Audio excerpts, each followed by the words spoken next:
পেল যেসব গণমাধ্যম। ফিলিস্তিনের অবরুদ্ধ গাজায় চলমান ইসরায়েলি নৃশংসতা ছবির মাধ্যমে তুলে ধরার স্বীকৃতি স্বরূপ এবছর পুলিৎজার পুরস্কার পেয়েছে ব্রিটিশ বার্তা সংস্থা রয়টার্স।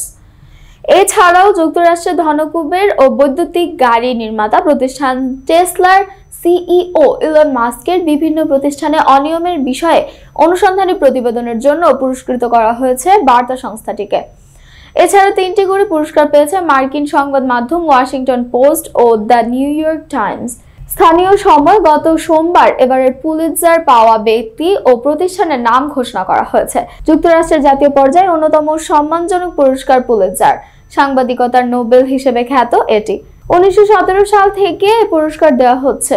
সাংবাদিকতা ছাড়াও সাহিত্য, সঙ্গীত ও নাটকে বিশেষ অবদানের জন্য এই পুরস্কার দেওয়া হয়। প্রতি বছর কলম্বিয়া ইউনিভার্সিটির একটি বোর্ড এই পুরস্কার ঘোষণা করে।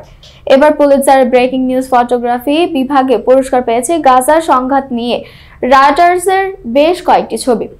এর মধ্যে একটি আলোকচিত্রী মোহাম্মদ সালেমের। তাতে দেখা যায় গাজায় নিহত 5 বছরের এক শিশুর মরদেহ জড়িয়ে ধরে আছেন এক ফিলিস্তিনি নারী।